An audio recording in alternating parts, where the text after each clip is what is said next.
Welcome to the Culture Docent with Dr. Carr, where real stories spark real change. Together, we'll break down culture, leadership, and inclusion and rebuild them into something transformative. This is where conversations become movements. This is the Culture Docent.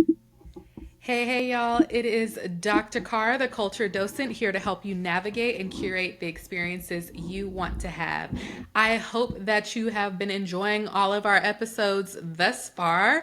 You can always take a look at KMOB1003.com at the Culture Docent podcast page. If you haven't been able to see our previous episodes, they are all located there. You can also stop by the store and get some curated goodies, listen to some music while you're working, right? We got it all there at the KMOB website. All right, so we've been talking about trust and organizational communication and career pivots and all that. And so today we're going to get a little bit slightly controversial, just a little bit, because, we're here to have those candid conversations. And that means things that we may or may not agree with, right? This is about the convo. It's about the dialogue. It's about the discussion. So a little controversial. I low-key don't believe in servant leadership. Okay, I had to pause there because I know some people are like, what you mean you don't believe in a leadership style? Like, it's a thing. Yes, obviously it is a concept, and there are many organizations that subscribe to this form of leadership, but I personally kind of hate it. And I think it's a little harsh to say it's a waste of everyone's time, but there are some real cases where it can be very harmful to certain groups. So we're going to get a little academic here.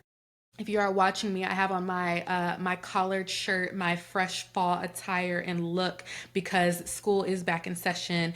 And we're not going to get super academic, but it's going to get slightly academic because I want to provide some context for, why I feel this way, what I've been seeing in my experience. And then, of course, some things that can help you on your own leadership journey, whether you are whether you're just starting out, you're coming in entry, or you have been working as the leader of an organization for 35 plus years, I still want to be able to have you leave here with something. So let's jump in. There are many leadership types, right? You can be authoritarian, you can be bureaucratic, visionary, transactional, transformational, democratic, laissez-faire, right? So there's all these different leadership styles.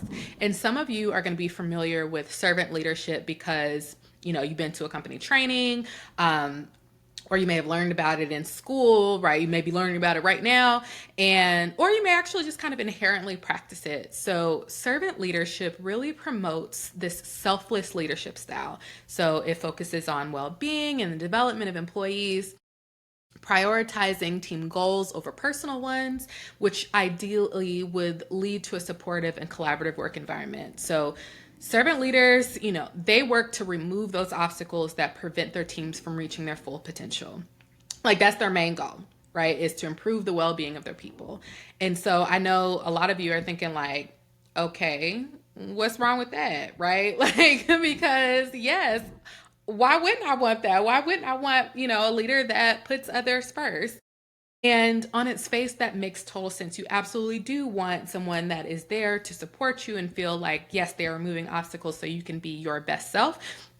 But some of the positive characteristics, right, that fall under the servant leadership style, which there are many, I'm not going to completely devalue this as a leadership style, but, there are positive characteristics, but they may actually lead to some unintentional consequences, which could disempower and actually contribute to some historical biases and systemic discrimination. Servant leadership, it walks this very, thin line of paternalism and dependency. I'm throwing around some $10 words at y'all, but paternalism and dependency. Employees under this servant leadership can actually feel they stop feeling empowered.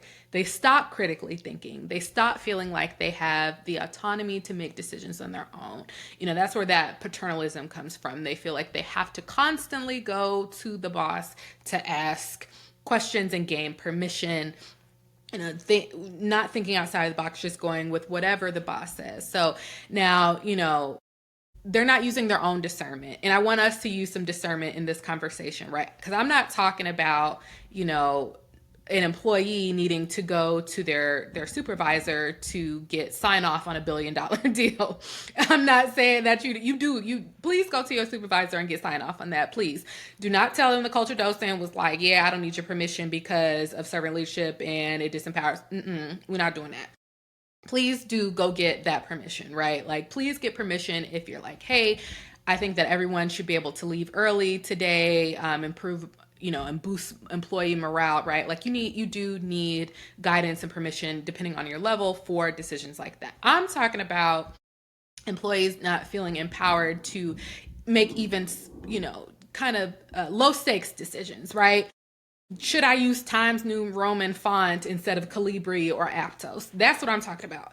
And employees that expect that constant support lose their own creativity, they lose their initiative, that proactivity, because they are reliant on their supervisors, their leaders, their bosses, whoever is in charge to be able to guide, right? Like, they're dependent on that.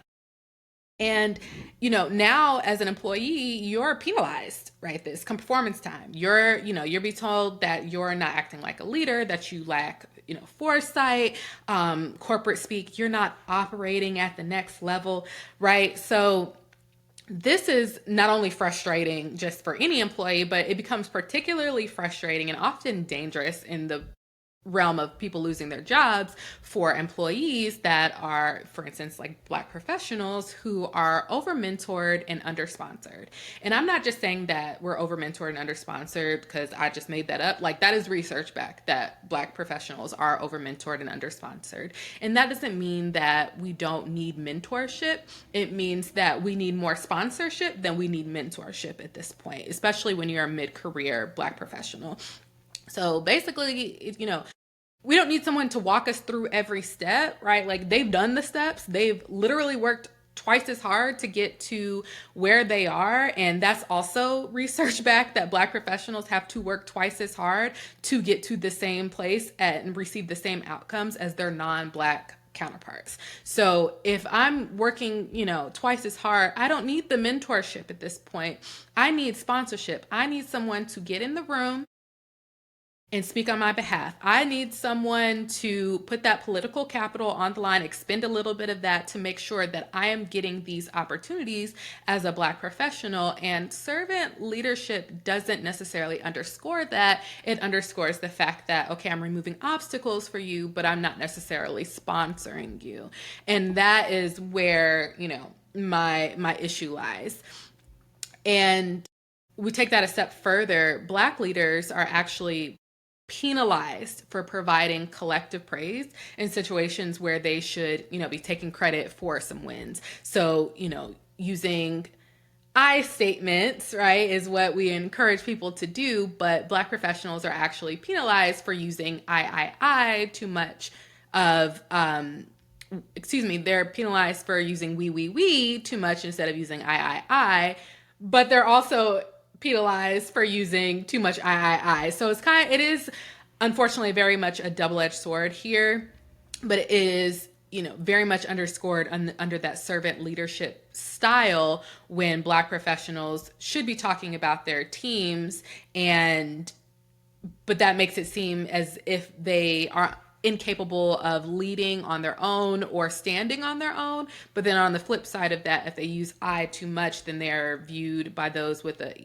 whether it's unconscious or intentional bias, that they are deemed arrogant and not a team player when they kind of do, one or the other. So servant leadership is just not, it doesn't reinforce the same sort of collective goals or individual goals in align with the collective goals. And that can be, again, it's very frustrating. It is very difficult to advance when you have these two things working against you under this particular style.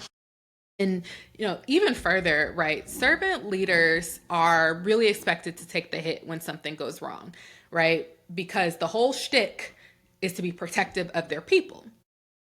Again, a good leader is accountable. You want your leader to be accountable. I'm not saying that there's anything wrong with that. that what happens under a servant leadership style is that it can kind of go too far on one side of the spectrum. So you got one person on the team that's out because they're on vacation. They've been working all year, but saving up, and they're going on vacation. You have another person that just finished their adoption. They're excited to be home with their new family and getting acclimated. And then you got somebody else on the team that's just like, I'm not doing that work. Why should I? I'm not doing that. It's not going to be me whose butt's on the line, right? So you have this dynamic where now the leader who does have to be held accountable, their team isn't meeting those KPIs, they're not meeting the metrics and all that, and they are now receiving the brunt of the furor and the fiery from the overlords, our bosses, right? Like, they have things to do. There are goals. There are things that, your organization needs to achieve, whether it's getting a product out there or creating a deliverable, right? But now the team isn't making those things. Now the team isn't delivering on those things, and the leader has to be held accountable for that. But what happens, now that the team's lack of success becomes a barrier to the individual leader's own goals? They're trying to get promoted too, right? So what are they going to do to ensure that doesn't happen again? What are they going to do to make sure that y'all are finishing all the deliverables and that stuff is getting out the door on time? They're going to start micromanaging. They're going to start doing work that's outside of their purview. They're going to start taking on more responsibility and taking on those extra tasks, sacrificing their own work-life harmony and emotional, physical, spiritual well-being. They're staying late to get things done. They're working on the weekends. They're trying to make you work on the weekends, right? And all of that is because there aren't the right sorts of structures and scaffolding in place when it comes to the servant leadership kind of archetype. And it's also for all these reasons, and probably many more, right, that I lean so heavily into the inclusive leadership practices, right? Because I want to see everybody thrive. I want everyone to feel like they can contribute. I want them to feel like they can create and foster in working environments where all contributions are considered, and that they feel empowered and trusted, and they feel that they can be vulnerable, and that collective wins are valued at the same level as individual wins, and that they can speak freely about that, right? Like, all of that is encompassed inside of an inclusive leadership style. Now, that's not to say that, there aren't drawbacks to all the leadership styles. There absolutely are. But some are just better than others, right? Like, because they can be widely applicable. And I truly, truly believe that inclusive leadership style is one of those, because all those different aspects that I mentioned can be implemented in any industry for any type of leader, right? So I don't care if you're out there selling antiques, if you run the cash wrap at Zaxby's, if you're a dental hygienist, right? Like, being an inclusive leader is always the right thing to do, because it's in the name. It includes everybody, and it makes sure that we're considering everyone in a way that is beneficial, not only to the individual, but to the organization. And so I also want to just note, remember, you may not be a manager or a supervisor. Like, as you're listening to this, and you're like, well, I don't know how to really implement what Dr. Carr is saying because I'm not a leader. No, you are a leader. We lead from where we're at, right? A leader is influential. We're not talking about, there could be some, IG influencers that are influential leaders, but right, we're not talking about that type of influence. We are talking about the type of influence that creates followership, right? So there is a difference between leadership and authority. And I think we are often conflating the two, just, for the sake of discussion. And when I'm coaching or when I'm speaking and facilitating, when I talk about leadership, sometimes I am, again, for those conversations, talking about organizational leadership, like those top people, the CEO, the C-suite, the executive leaders, the agency leaders, whatever you call them. Sometimes we collectively do refer to them as leadership, but that doesn't, we're not inherently applying all of these leadership characteristics to those leaders, if that makes sense, to those individuals. Because those people have authority, and authority really only guarantees like that you're able to make decisions and that you are culpable and responsible for those decisions that are being made on behalf of the organization, right? But that doesn't make you a leader. A leader has followers, and followership is like, this act of willingly and actively supporting, cooperating, aligning themselves with the leadership's goals, with the leader's goals, right? Their vision, their direction, right? And it is not, you are not a follower. You don't have followers out of fear. You don't have followers that are like, okay, there's going to be some retribution against me if I don't go this path, right? We see that a lot with in authoritarian, that's the word, or dictatorship types of leadership styles where people are just falling out of fear because they know something is going to happen to them. That's not what you want. That's not the type of follower you want. You want someone who is following you out of faith. You want someone that is following you because they have buy-in. It's not blind hope. They are wanting to contribute. They believe in the mission. They believe in your vision as a leader. They want to share in this, shared objectives of an organization. And that could be 5 people, that could be 100,000 people, right? Your followers believe in you. They believe on where you are taking them. And they are like excited to, contribute to the achievement of the shared objectives. And key point is they feel committed, not compelled, right? Committed, not compelled. Okay. So how are we going to, if you're an organizational leader or you are thinking about, kind of creating your own organization, or you're within a team dynamic that actually is in this like servant leadership type of structure, how do we move away from that as like the only leadership archetype your organization is going to offer? So 2 things: align your individual growth with organizational goals. Okay, that's number 1. Align your individual growth with organizational goals. So this feels like very much like a duh, like duh, why wouldn't I do that? But there have been so many times in my career where I've seen just so many organizations and so many leaders like really fail at this because they didn't actually take the time to consider how an individual may want to progress within their organization or in their broader careers, right? So their work should just really align with the goals. And so I'm not saying, if you own a bakery and one of your employees wants to eventually own a Pilates studio, right? Like that, you're just like, F it and fire them because y'all goals don't align. No, what I'm saying is we're going to go back to building trust and safety. That was in the first episode, right? And that vulnerability, right? Understanding what their individual growth needs are, and then making sure that aligns with the organization's overall goals. And one thing that I will point out here is it is like a pet peeve of mine when people talk about promotion. Like that is like, okay, the organization makes, whatever, decorative pillows, that's the product. And a person got, new to the organization, they just got promoted, and their goal is to maybe work in an area where they're designing the web pages for these decorative pillows. But their leadership is like, no, you need to be the top seller. Like that's what we need. And promote. What's your next level? How are you operating in the next level? What are you doing to get yourself to the next level so you can be this lead salesperson?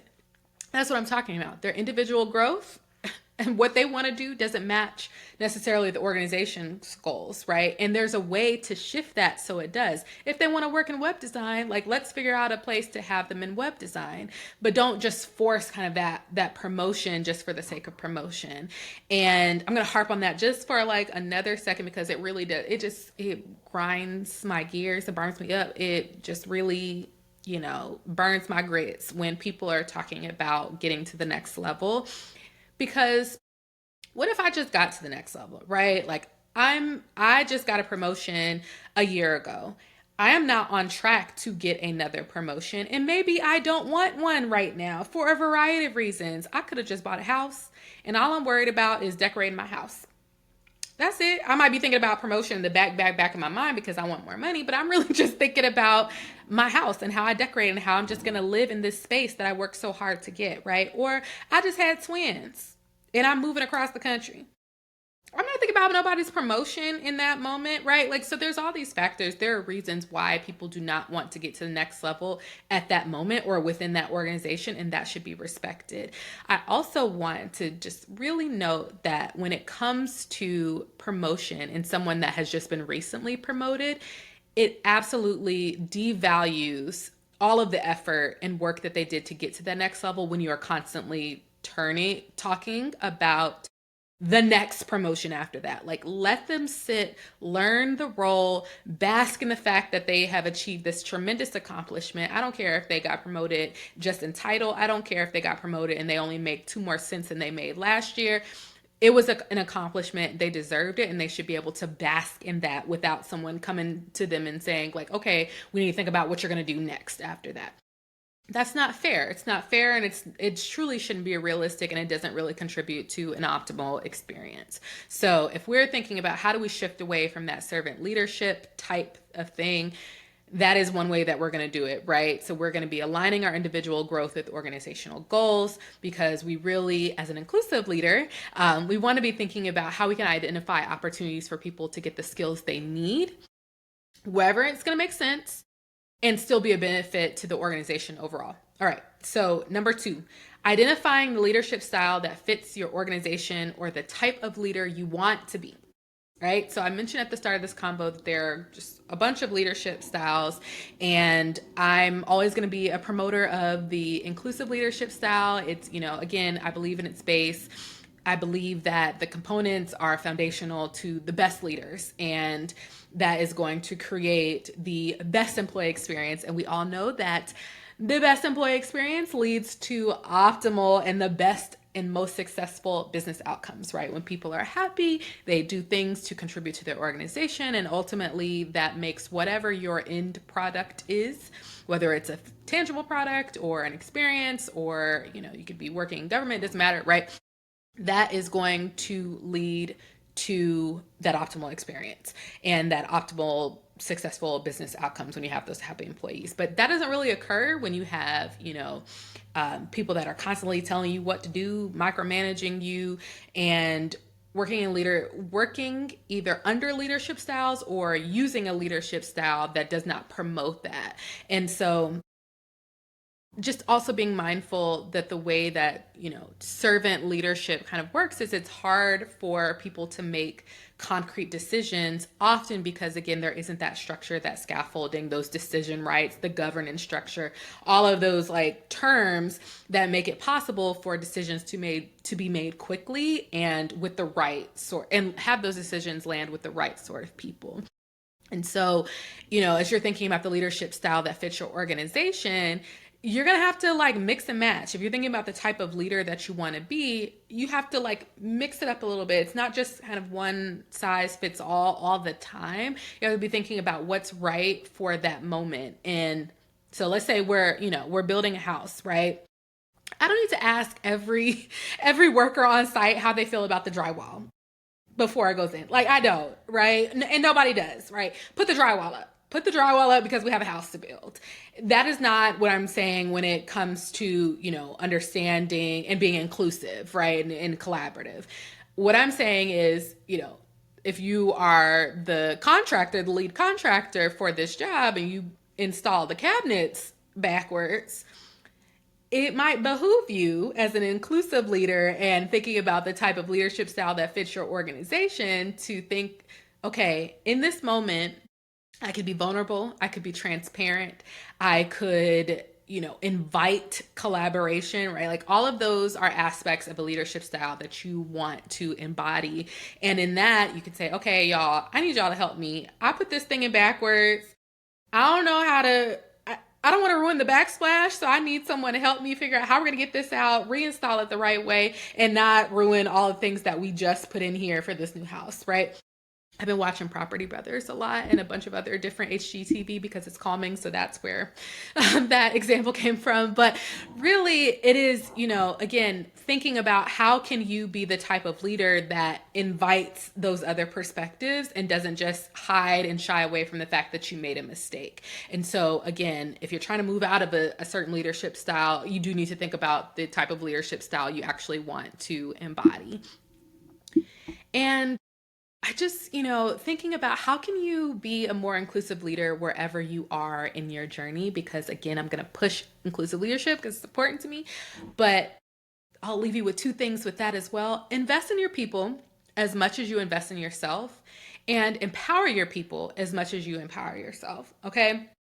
So again, also feels like very duh moment, but I want you to invest in people. So that means if you are taking a certification because it's relevant for your role to move up, to advance, find out ways that your people can take those certifications as well, right? Expose them to that. Make sure that they feel like, yeah, that's a class that that's a course that I can take. That's a workshop I can go to.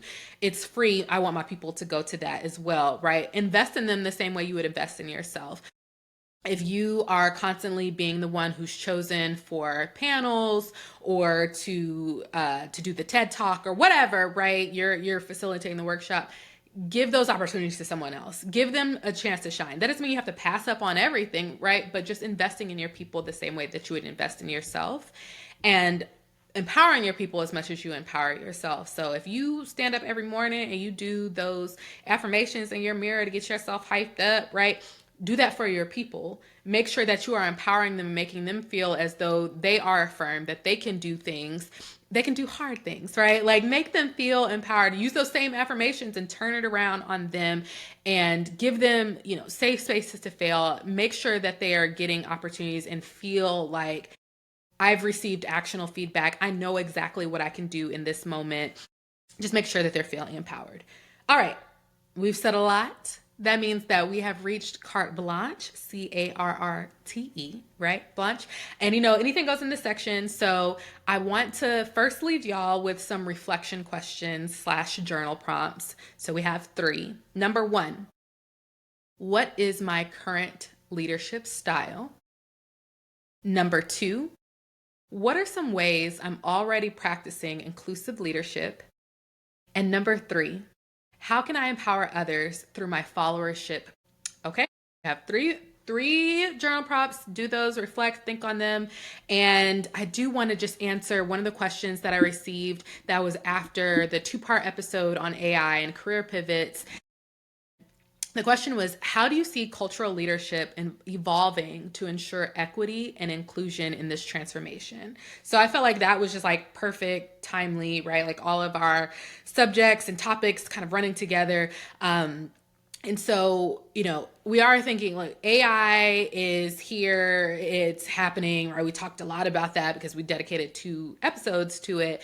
But how are we operating as leaders? How are we thinking about this transformation? Because, one day we might be working for the bots. The bots take over. I'm joking, but, I don't want to be deemed obsolete. So I still want to be thinking, how am I inclusive of the bots, right? No, but so inclusive leadership, right, requires cultural competency. So we're not only meeting people where they are, but we're, being informed about how their unique backgrounds and experiences inform their contributions as well as their expertise. So if, you have someone that's first gen immigrant, you have someone that's first gen college graduate, right? Like when they contribute in whatever organization, whatever workplace, whatever space you are, thinking about how all of that context contributes to their expertise, right? How it underscores the things that they know and how they approach, right? How they approach life. That is really key into helping us navigate this ever-changing landscape of AI. And so I have been preaching from the pulpit of organizational AI readiness. So this is not, as an organization, we're not saying, can our systems handle this new technology? Can, it just hook up to our laptop? Can we use whatever GPT that we've created? No, I'm not. That is readiness, but I'm talking about incorporating employee sentiment and community impact into these assessments to ensure equitable outcomes for all. That is what inclusive leadership is, right? That's inclusion. And so, thinking about if an organization is ready for AI as far as the people, and if they're like, hey, I have questions about how this is supposed to operate. This actually is going to make my life harder, right? Or it's going to make my life great. And I really want to share that with you and maybe bring some others on board to be those like change agents, right? Like that is truly what assessing organizational AI readiness is when you talk about that employee sentiment piece. And it is key, and you cannot move forward without it. All of these different perspectives need to be included because, again, making that inclusion, making that consideration for people when you are transforming, especially something like this emergent technology that is everywhere we look, we're talking about it constantly, right? Like that is going to be key to ensuring that we make sure that we have that equity and that inclusion in the transformation. All right, y'all. So I want to just thank you, as always, for tuning in. Make sure you send your questions. Make sure that you're engaging with me. Make sure that you like, subscribe, comment, all of that good stuff, because I want to continue to engage with you. I want to continue to see you here. And, if you love words, I talk a lot, I yap a lot, but if you love like words, if you love spoken word, right? Do not forget to check us out on TikTok.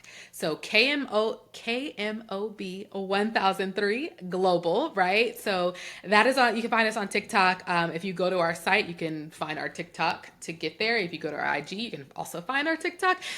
So if you need all these different ways to get to our TikTok, make sure you go. But we have over 760,000 followers that are coming together for poetry, performance, and expression, and you don't want to miss that, especially if you're a spoken word person. So I want you to make sure that y'all go head over there. But in the meantime, in between time, it has been a pleasure. I will see y'all on Tuesday for more empowering conversations that lead to empowered experiences.